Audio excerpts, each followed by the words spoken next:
We're here for the NCAA Women's College Basketball scores for update for Thursday, March 26, 2026. We had Kansas 15, the 8 hour San Diego State with 4:47 the first in the WBIT quarterfinal. We have Harvard leading 6-5. Harvard, the 4th seed in their quarter, or Wisconsin, the number 3 seed in their quarter, in their 18 quad.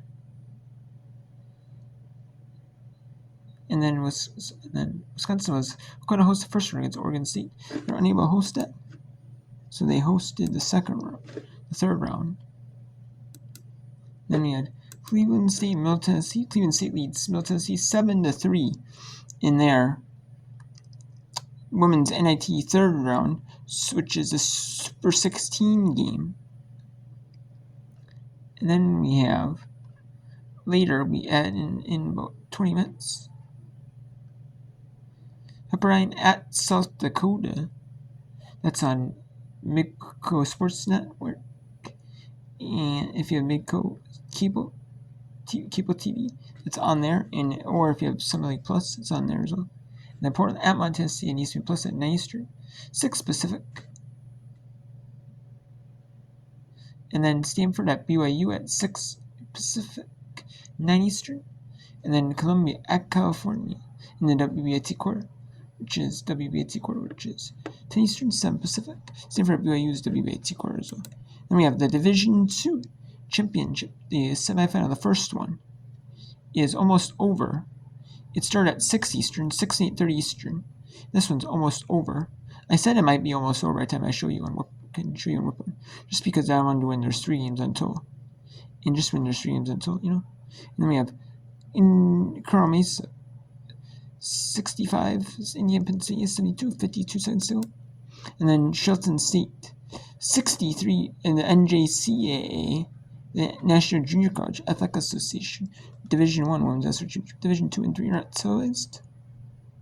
And then we have Division I untelevised on McNeese State University in Louisiana.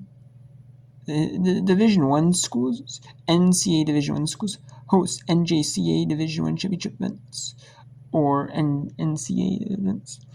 And some of these schools, they might get either host for free, or then they and they share ticket revenue with NJCAA. There's some for NJCAA pays the schools. There's some financial incentive to host these schools, even though you might not get a ton of fans. Ton of fans. It depends on how far the game is, though.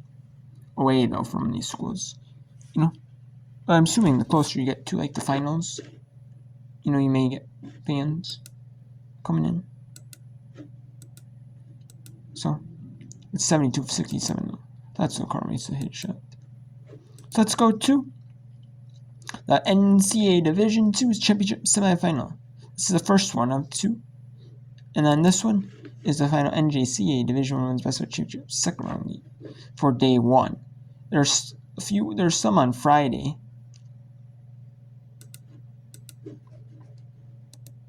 Then we have 3 women's NIT third round games. There's Chicago at George Washington at 6 Eastern, 6:30 Eastern, Marshall at Youngstown State, and 7:30 Eastern, Abilene Christian at Illinois State. And they have Arkansas State game. But that is, I know.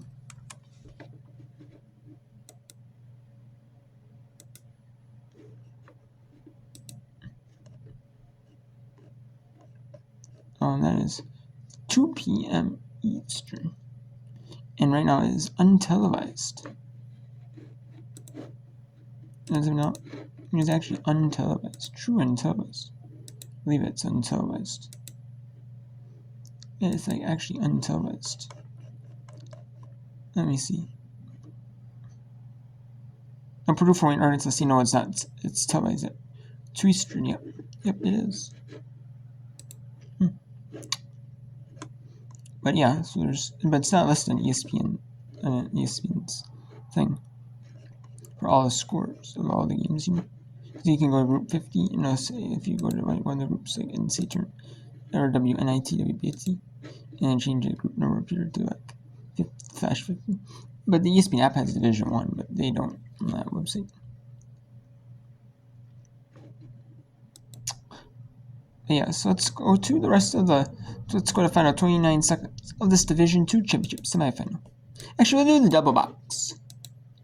We'll do a double box here with the sound on the left game for Carmesa and number 2 Indiana Pennsylvania. This is hosted by Pennsylvania Western University.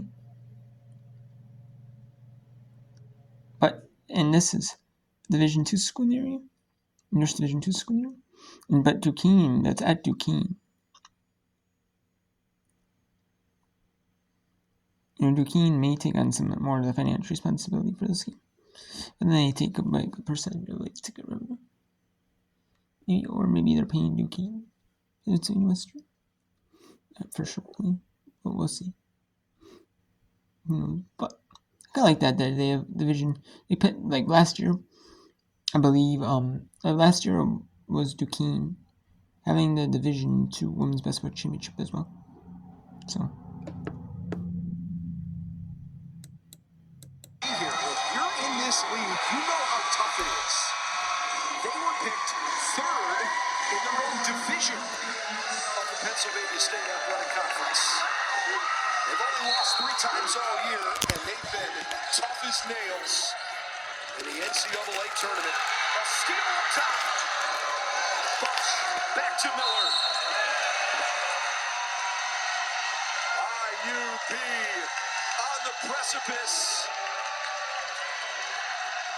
Sending Miller to the stripe. Al Bosch has really been the unsung hero of this game. Has come up with some massive defensive plays.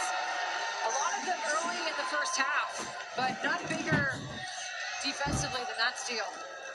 34 wins in a row. 37-1, Colorado Mesa.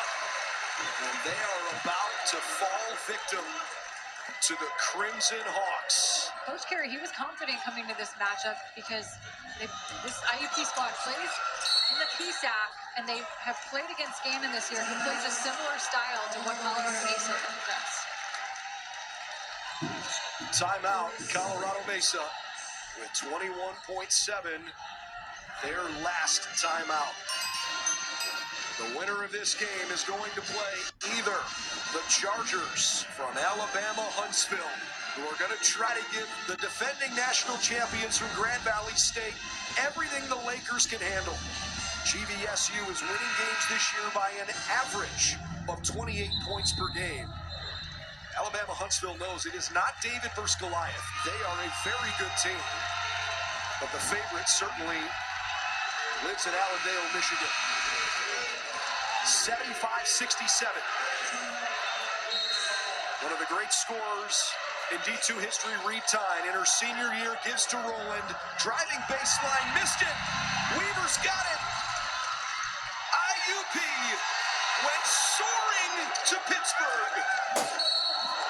And now they're going to go to the national championship game. 7 seconds to go as we get a foul in the corner. I thought one might get upgraded for a second.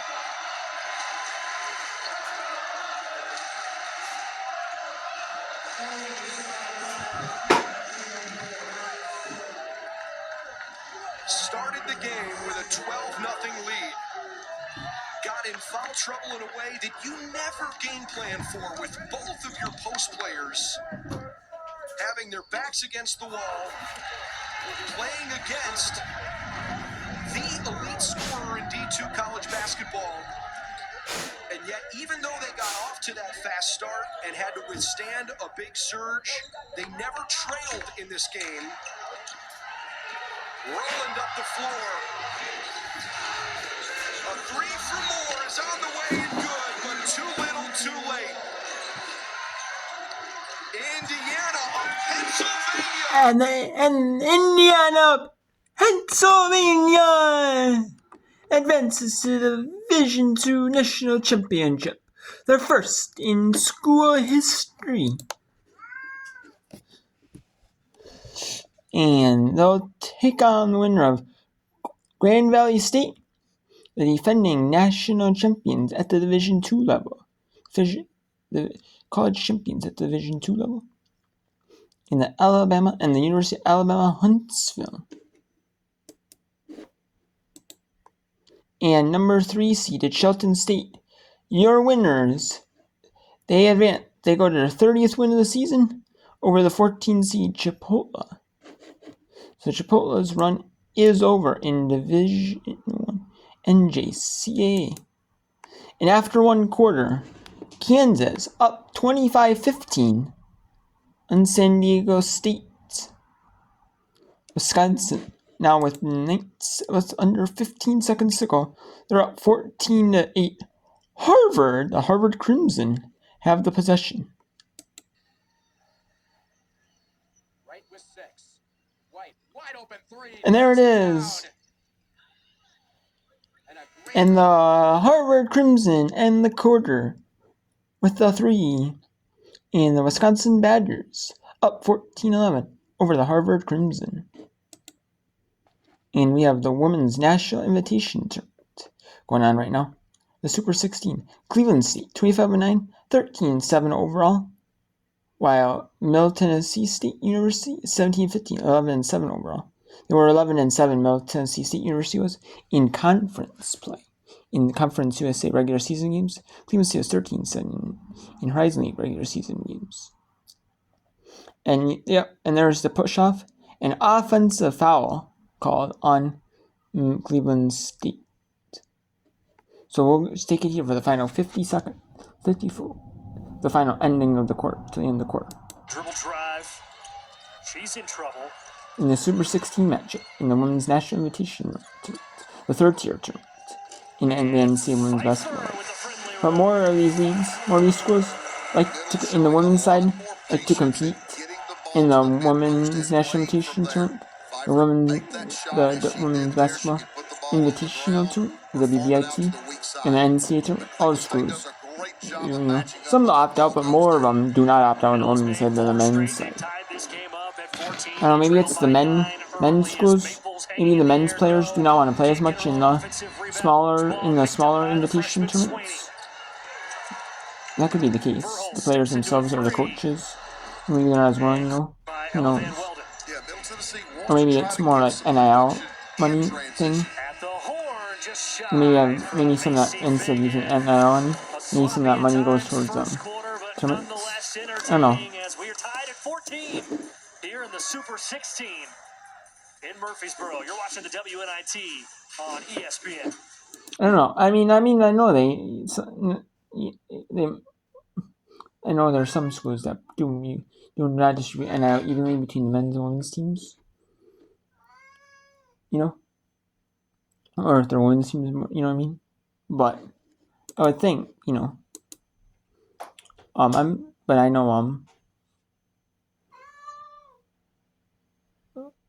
I know maybe on the women's side, the players and coaches and all that, they're more willing to actually play in these smaller tournaments. Maybe they actually are more willing to play in them. I could see that, that these players are more willing to play in them. I don't blame them, for, what I mean? They're not doing that. I do not blame them. I do not blame them at all because, I like that. And I don't know if it's like a thing where the men's side, maybe the coaches don't want to coach in a second tier tournament like the NIT, like the men's NIT, and then I don't know, or maybe they don't want to play in second tier tournament, the players, because you see some power conferences opt out of there, or even the college basketball crown, which is 8 teams, but it's power conferences only, pretty much. Second tier power conference tournament, even some of them they opt out of that tournament as well. Well, instead of the so. Earlier in that blockout scenario, you could see Jalea being really active with her hands, and it's likely what the officiating crew saw. First foul on Davis. And through the screen,